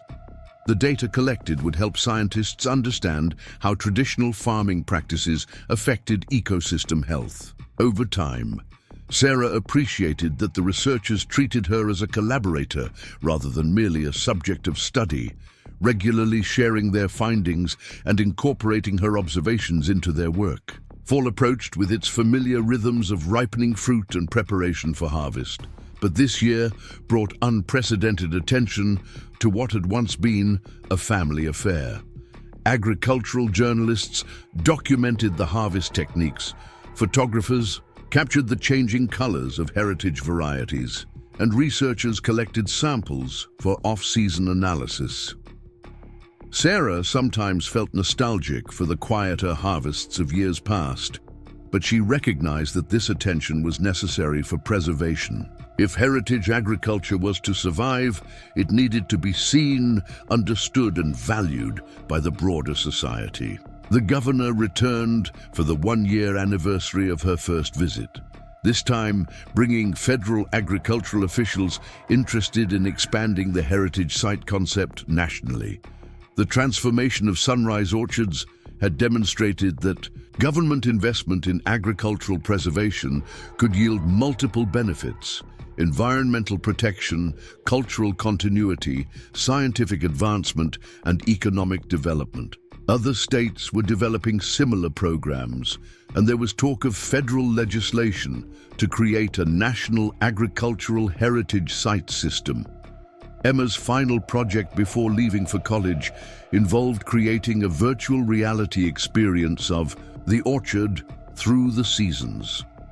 Working with computer science students from UC Davis, she developed an immersive program that allowed users to experience the subtle changes in the heritage grove, learn about each variety's history, and understand the traditional practices that maintained them. The project won awards at several technology competitions and was adopted by schools as an innovative teaching tool. The second winter at Sunrise Orchards as a heritage site brought time for reflection and planning. Sarah studied proposals for expanding the educational programs, reviewed research findings from the first full year of scientific monitoring, and worked with financial advisors to ensure the farm's long-term sustainability. The transformation from desperate family farm to nationally recognized heritage site had happened so rapidly that she sometimes struggled to process all the changes. Michael's workshop had been converted into a small museum displaying historical farming tools, family photographs, and documents related to the valley's agricultural history. Sarah often found visitors there, reading Michael's detailed journals or studying the maps that had revealed the Valley Aquifer project. She had donated most materials to the archive, but kept certain personal items that connected her to the man who had loved this land so deeply he had documented its every detail. The spring bloom of the second year drew even larger crowds than the first. Word had spread about the spectacular display of heritage varieties flowering in sequence, each with its distinct colors and timing. Photographers set up equipment before dawn to capture the interplay of morning light and delicate blossoms. Scientists documented the variations in flowering patterns, correlating them with climate data to understand how these heritage trees might adapt to changing conditions. International interest in the Sunrise Orchards model continued to grow. A delegation from France's Ministry of Agriculture spent a week studying how the program balanced preservation with economic viability. They were particularly interested in the governance structure that kept the farm family-owned, while ensuring public benefit from government investment. The French had their own traditions of terroir and agricultural heritage, but were seeking new approaches to preservation in the face of modernization pressures. The success of heritage fruit in specialty markets had created unexpected challenges. Demand far exceeded supply, and prices for some varieties had risen to levels that seemed contrary to the democratic spirit of agricultural preservation. Sarah worked with the Heritage Site Board to develop policies that balanced market forces with accessibility. They established quotas for different sales channels, direct farm sales at reasonable prices, premium restaurant allocations, and fruit Reserved for educational programs and research, Emma's first year at UC Davis exceeded her expectations. Her professors recognized the unique perspective she brought from Sunrise Orchards, often asking her to share practical experiences that illustrated theoretical concepts. She found herself bridge building between academic agriculture and traditional farming, translating between languages that had grown unnecessarily separate. Her weekend visits home became opportunities to apply classroom learning to real farm challenges while bringing practical questions back to her professors. The research findings from Sunrise Orchards began influencing agricultural policy at state and national levels. Studies showing the carbon sequestration potential of heritage orchards informed climate change mitigation strategies. Documentation of water conservation techniques practiced by traditional farmers shaped drought response planning. Genetic diversity data supported arguments for preserving agricultural heritage as a food security measure. The farm had become a reference point for evidence-based agricultural policy. Local economic development followed patterns no one had fully anticipated. Young entrepreneurs opened businesses that complemented the heritage site. A traditional cider house, an heirloom seed company, a farm equipment museum. Property values in Clearwater Valley stabilized at levels that supported agricultural use rather than spurring development pressure. The county revised its general plan to recognize agricultural heritage as a community asset worth protecting through zoning and tax policies. The third autumn at Sunrise Orchards as a heritage site marked a transition from crisis response to sustainable operation. Systems were in place for managing research projects, educational programs, and commercial activities. The initial excitement had settled into purposeful routine. Sarah found herself able to return to actual farming tasks, more often working alongside research assistants who had become skilled partners in maintaining the orchard. Looking back at the desperate morning when she had received the bank loan denial, Sarah marveled at the journey that had followed. The threatened foreclosure had catalyzed changes far beyond her family's circumstances. Sunrise Orchards had become a symbol of successful agricultural preservation, proof that traditional farming knowledge remained relevant in addressing contemporary challenges. The heritage site model was being replicated across the country, protecting irreplaceable agricultural resources for future generations. As winter approached once again, bringing its cycle of rest and renewal to the heritage grove, Sarah felt deep satisfaction in what had been accomplished. The farm that had nearly been lost to financial pressure now stood as a beacon of hope for family agriculture. The wisdom embedded in traditional farming practices was being validated by rigorous science. Young people like Emma were choosing careers in agriculture, seeing it as innovative and essential rather than outdated. And the heritage trees continued their patient work of transforming sunlight and soil into fruit indifferent to human dramas, but essential to human flourishing. The transformation of Sunrise Orchards from failing farm to national model had required sacrifice, adaptation, and countless hours of work beyond traditional farming. But it had also revealed the extraordinary value hidden in ordinary seeming places, the innovation embedded in tradition, and the vital importance of preserving agricultural heritage for a rapidly changing world. The widow farmer who had been denied a bank loan had become an accidental revolutionary, helping to reshape how society valued and protected its agricultural legacy. Part 5.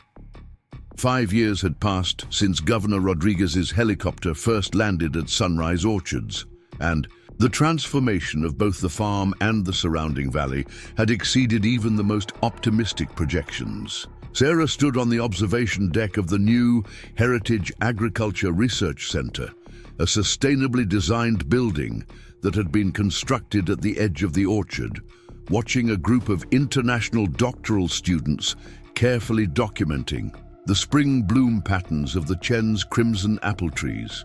The research center had become a global destination for agricultural scientists, traditional farmers, and policymakers seeking to understand how heritage agriculture could address contemporary challenges. Its laboratories housed state-of-the-art equipment for genetic analysis, soil science, and climate modeling, while its conference rooms regularly hosted discussions that bridged indigenous knowledge, traditional farming practices, and cutting-edge science. The building itself embodied the program's philosophy, using traditional construction techniques enhanced by modern energy efficiency technology. Emma had returned to Sunrise Orchards after completing her master's degree, but not in the way anyone had expected.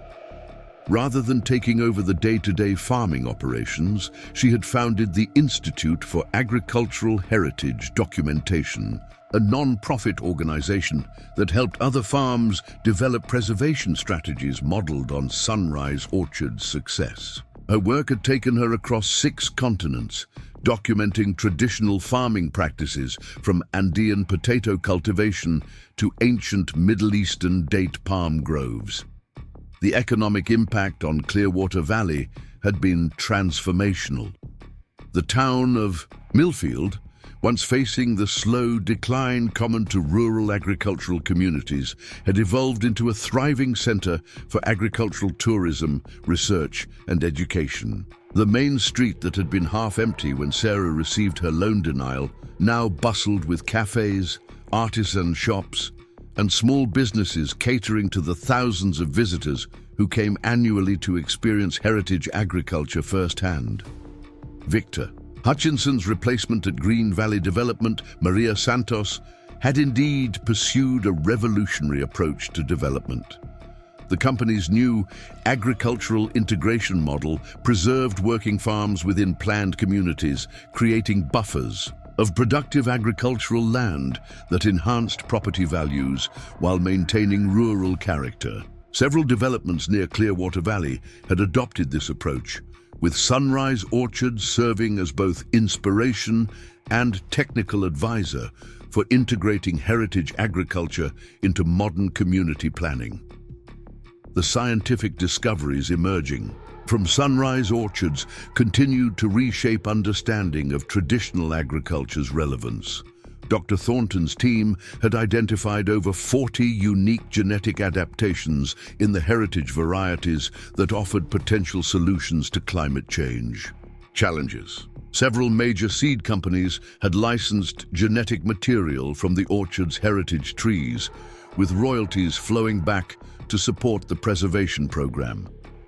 The Chen's crimson apple had become the parent stock for a new generation of climate-resilient varieties being developed for commercial orchards worldwide.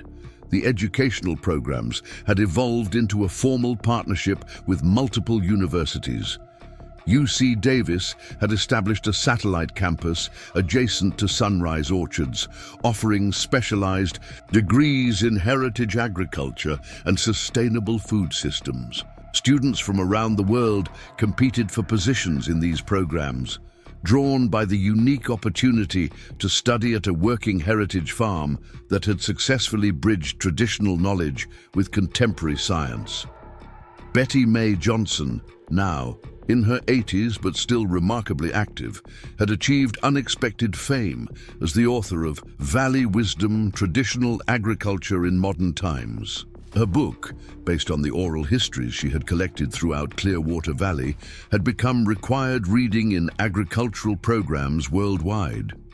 She still led weekly tours of Sunrise Orchards, her encyclopedic knowledge and sharp wit-making, her sessions the most popular offering in the educational program. The Indigenous Knowledge Exchange, established in partnership with local Native American tribes, had become one of the most innovative aspects of the heritage site. Traditional ecological knowledge that had been marginalized for centuries was now being documented, studied, and integrated into land management practices.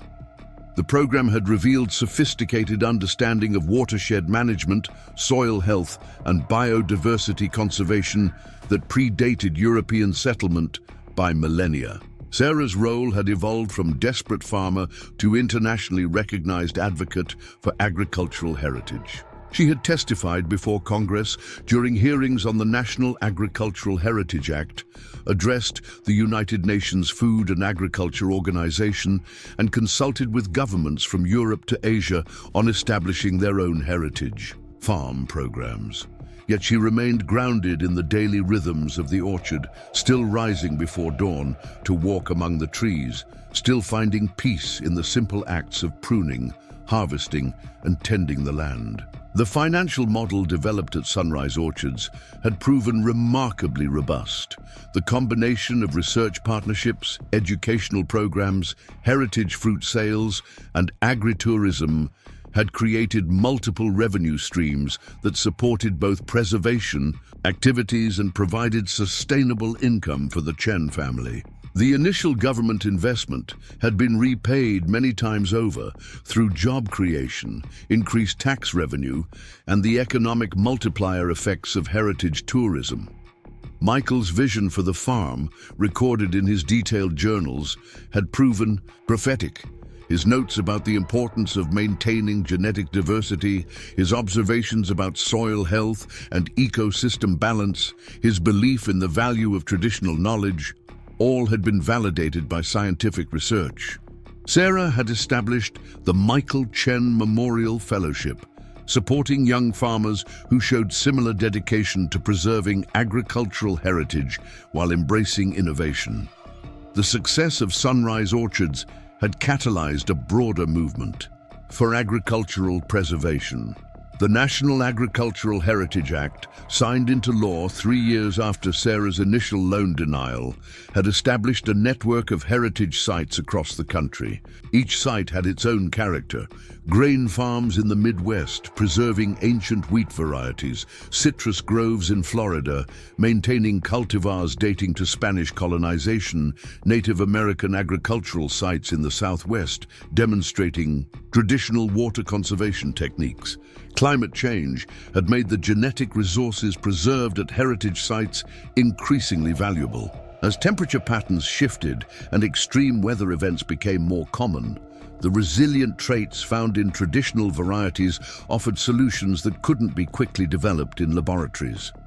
Sunrise Orchards had become a key node in an international network, sharing genetic material and traditional knowledge to help agriculture adapt to changing conditions. The cultural impact extended beyond agriculture into broader discussions about knowledge preservation and intergenerational wisdom. The Sunrise Orchards model had influenced approaches to preserving traditional crafts, indigenous languages, and other forms of cultural heritage. The basic principle that traditional knowledge remained relevant and valuable when properly understood and supported had applications far beyond farming.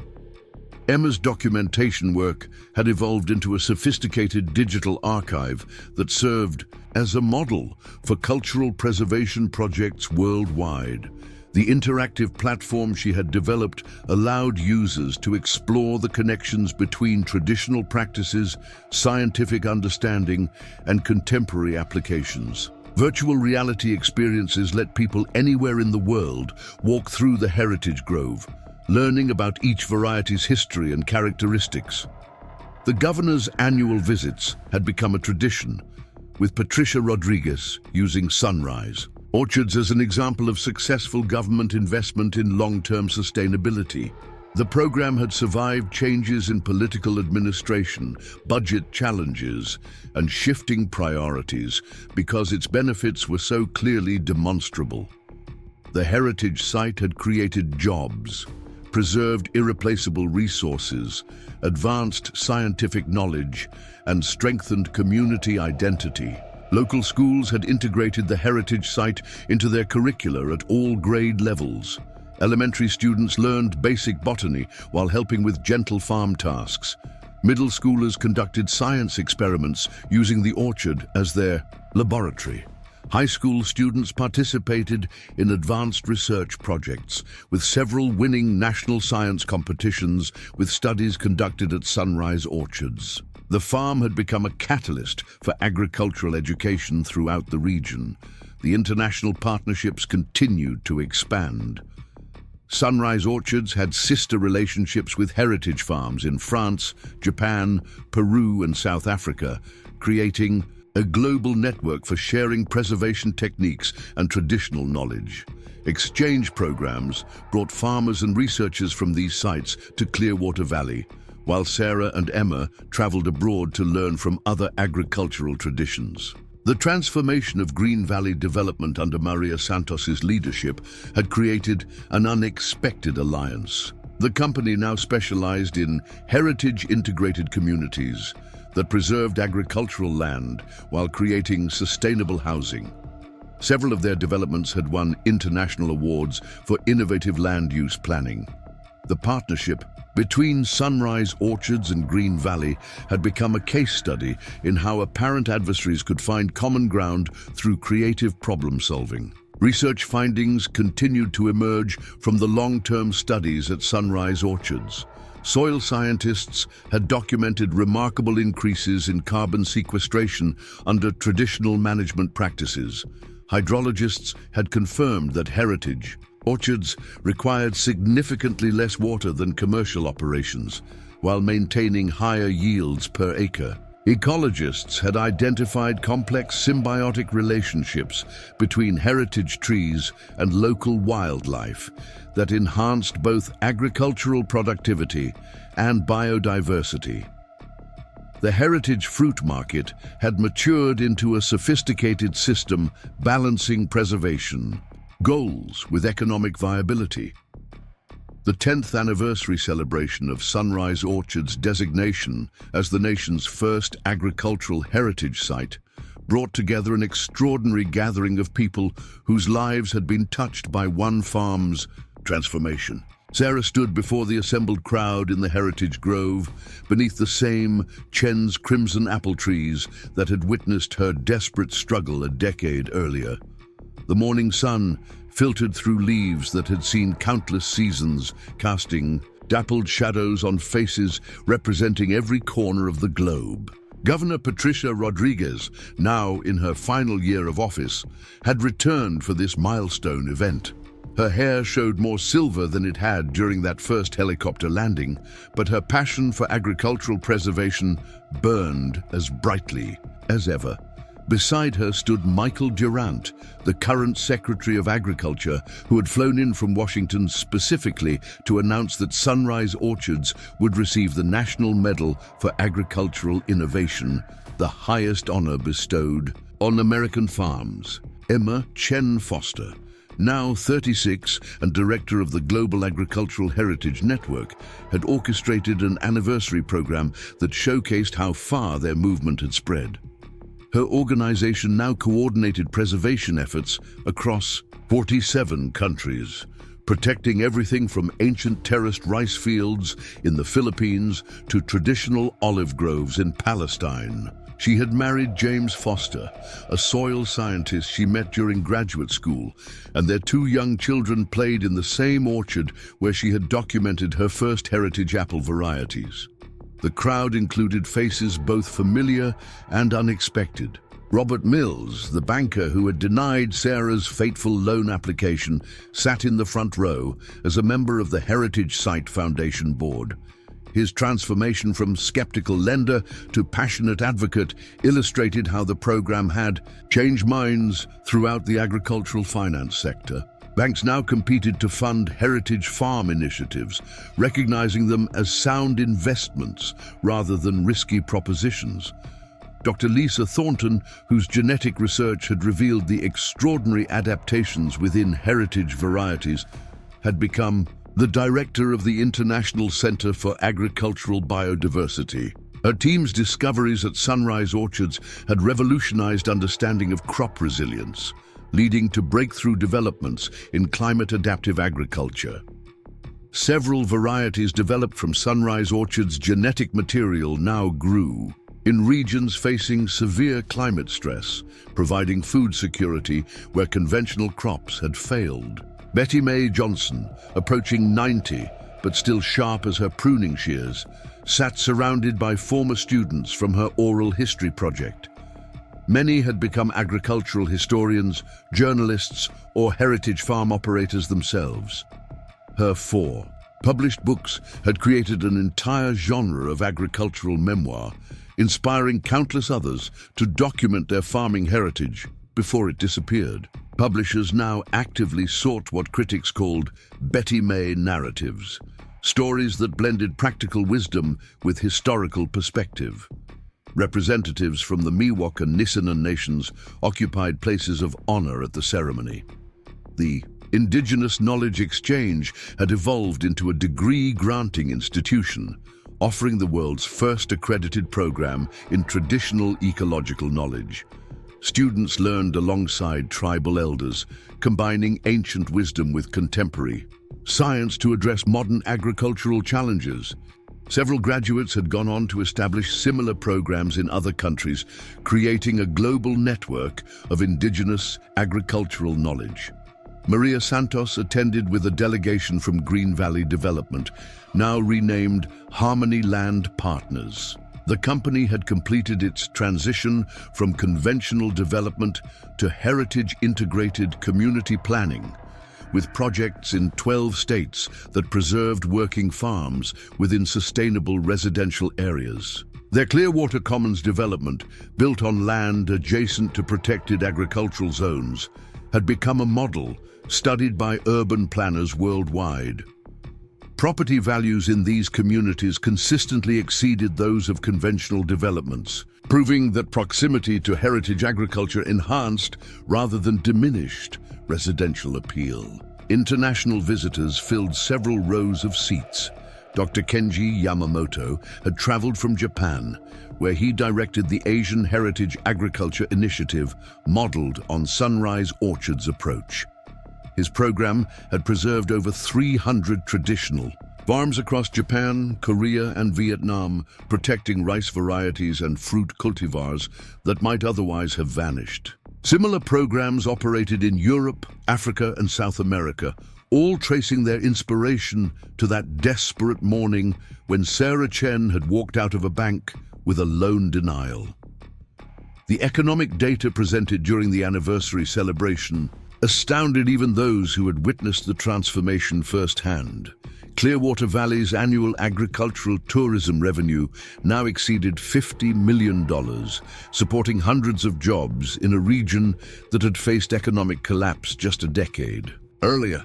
Property values had increased by an average of 300%, but strict agricultural zoning ensured that working farms remained viable rather than being priced out by speculation.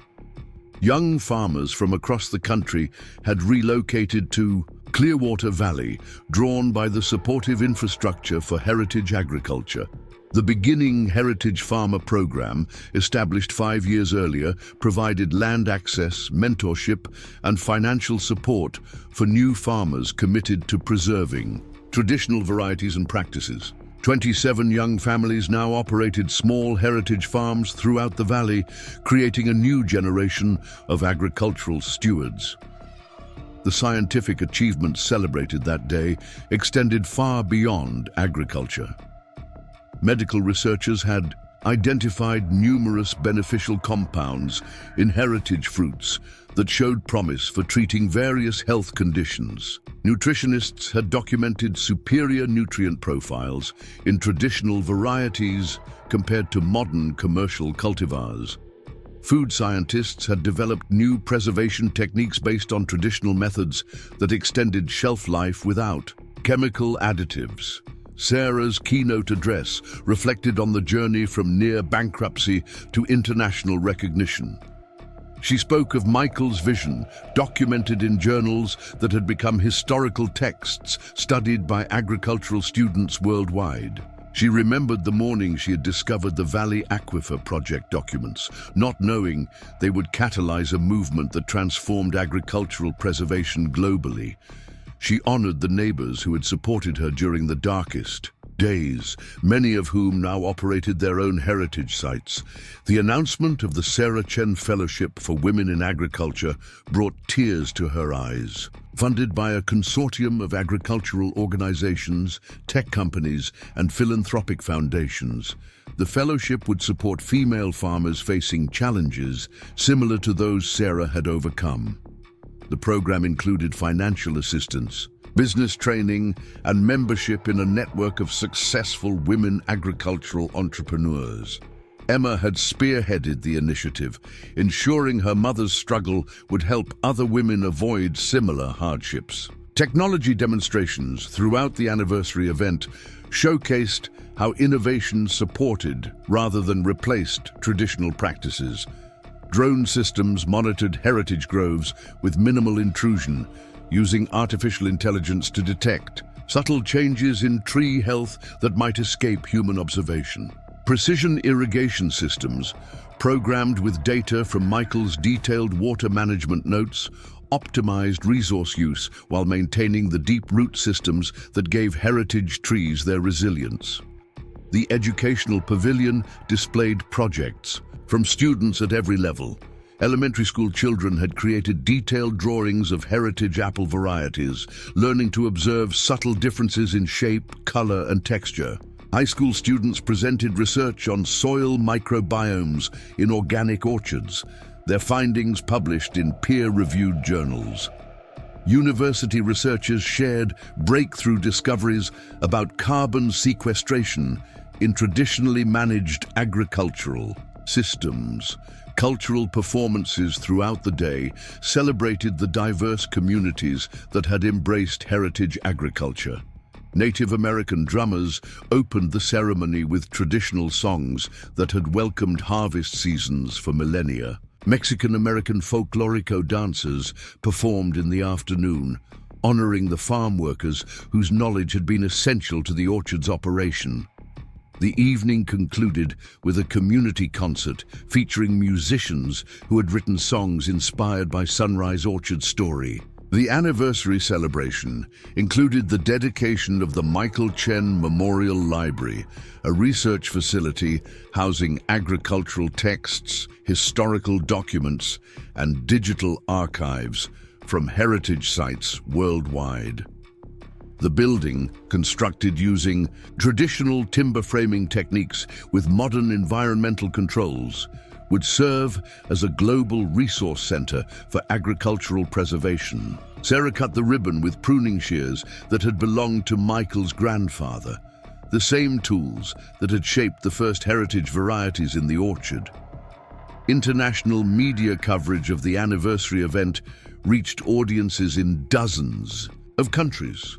Documentary filmmakers who had followed Sunrise Orchard's story from the beginning premiered a feature-length film that would later win numerous awards and inspire a new generation of agricultural activists. Social media platforms buzzed with hashtags like Heritage Hope and Farming Future, as people shared stories of how agricultural preservation had impacted their communities.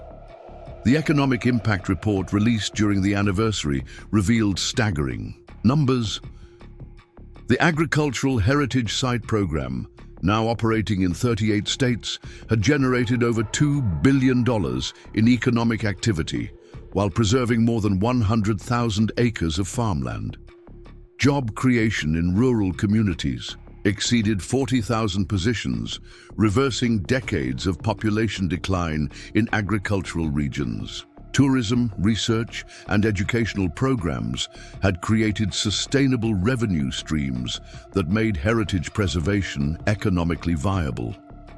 Climate scientists presented data showing how heritage agriculture sites served as crucial buffers against environmental change. The deep root systems of traditional varieties stored significantly more carbon than commercial cultivars. Biodiversity flourished in heritage orchards, creating resilient ecosystems that better weathered extreme weather events. Water tables remained stable under traditional management practices, while surrounding areas faced depletion from industrial agriculture. The announcement of the Heritage Agriculture Institute, a new graduate school to be built adjacent to Sunrise Orchards, marked another milestone. The institute would offer advanced degrees in heritage agriculture, combining traditional knowledge with cutting-edge science.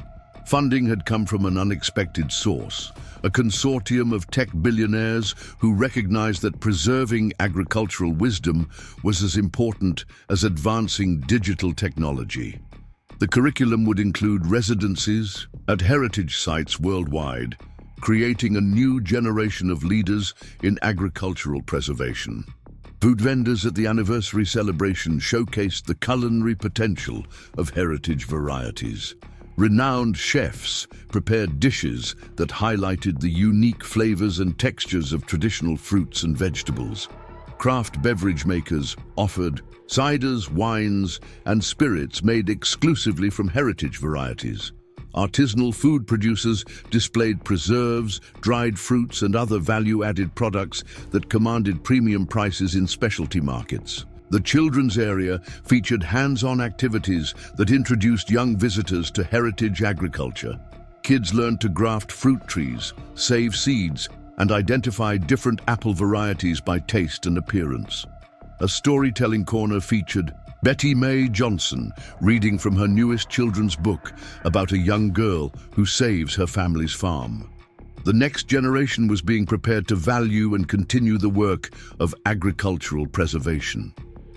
As the sun set over Clearwater Valley, on this momentous anniversary, the Heritage Grove glowed in golden light. The same trees that had nearly been bulldozed for suburban development stood as living monuments to the power of perseverance, vision, and community support. Fairy lights strung through the branches illuminated evening festivities that continued late into the night, as people from around the world celebrated not just the preservation of one farm, but the global movement it had inspired. Sarah found a quiet moment to walk alone through the orchard, following paths worn smooth by generations of farmers. She touched the bark of the oldest Chen's crimson apple tree, remembering Michael's hands on this same trunk, teaching Emma to recognize the subtle signs of the tree's health. The sounds of celebration drifted through the evening air, but here among the trees, she felt the deeper continuity that connected past, present, and future. The transformation from desperate widow, facing foreclosure, to internationally recognized pioneer in agricultural preservation seemed almost dreamlike in retrospect. Yet every challenge had prepared her for the next phase. Every setback had revealed new possibilities. Every small victory had built toward this extraordinary outcome. The farm that had nearly been lost had become a beacon of hope for agricultural communities worldwide. Emma joined her mother in the Heritage Grove as twilight deepened. 3 generations of Chen women had now dedicated their lives to this land, each contributing their unique gifts to its preservation and evolution. Emma's daughters, 5 and 7 years old, already showed the same intuitive connection to the orchard that had characterized their grandfather and great-grandfather. The legacy would continue, enriched by each generation's contributions while maintaining its essential character. The anniversary celebration concluded with a ceremonial planting of a new heritage variety developed through careful breeding at Sunrise Orchards. The Chen Legacy Apple, as it had been named, combined the best traits of several traditional varieties with enhanced climate resilience. Representatives from heritage sites worldwide each placed a handful of soil around the young tree's roots, symbolizing the global community that had grown from one family's determination to save their farm. As guests departed and cleanup crews began their work, Sarah remained in the orchard with her family and closest friends. They shared stories, memories, and dreams for the future, their voices mixing with the night sounds of the valley. The crisis that had threatened to destroy everything they loved had instead catalyzed a transformation beyond their wildest imagination. The desperate farmer who had been denied a bank loan had become the founder of a movement that changed how the world understood and valued agricultural heritage. The next morning, as she had for countless mornings before, Sarah rose before dawn to walk through the orchard. The anniversary celebrations had been meaningful, but this quiet time among the trees remained her deepest connection to the land. The heritage varieties stood in their patient rows, indifferent to human celebrations but essential to human flourishing. They would continue their ancient work of transforming sunlight and soil into nourishment, preserving genetic wisdom for future generations, teaching those who paid attention about resilience, adaptation, and the deep satisfaction of stewarding something larger than oneself. The story of Sunrise Orchards had become larger than any individual, yet it remained profoundly personal for everyone it touched. Each visitor who learned about heritage varieties, each student who discovered the elegance of traditional farming practices, each policymaker who recognized agriculture's cultural value became part of an expanding circle of understanding. The widow farmer's last desperate attempt to save her land had succeeded beyond measure, not just preserving one family's heritage, but inspiring a global recognition that our agricultural past holds essential keys to our sustainable future. 10 years after that fateful loan denial, Sunrise Orchards stood as living proof that sometimes the most profound transformations begin in moments of deepest crisis.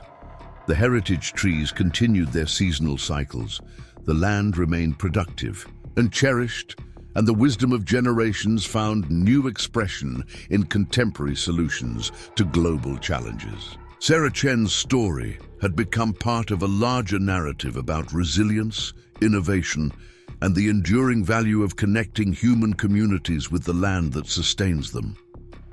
The morning mist rose from the valley as it had for millennia, revealing the neat rows of heritage trees that had weathered another night.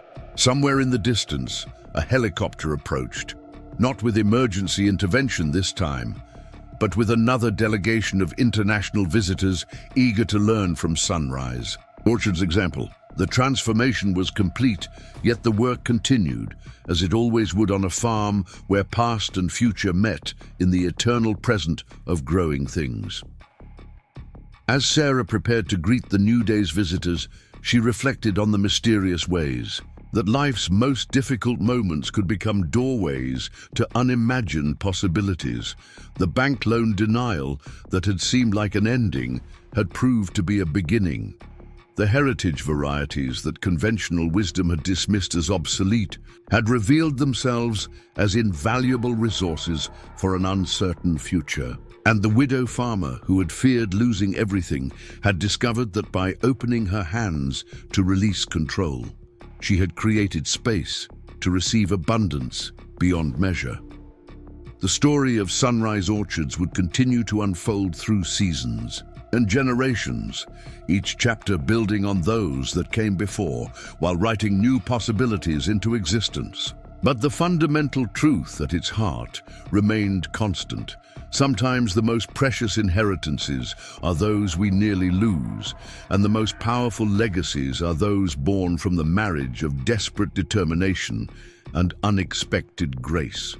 The Heritage Grove stood as testament to this truth, its fruit sweet with the flavor of perseverance, its branches reaching toward a future rooted in the wisdom of the past. Up next, you've got two more standout stories right on your screen. If this one hit the mark, you won't want to pass these up. Just click and check them out.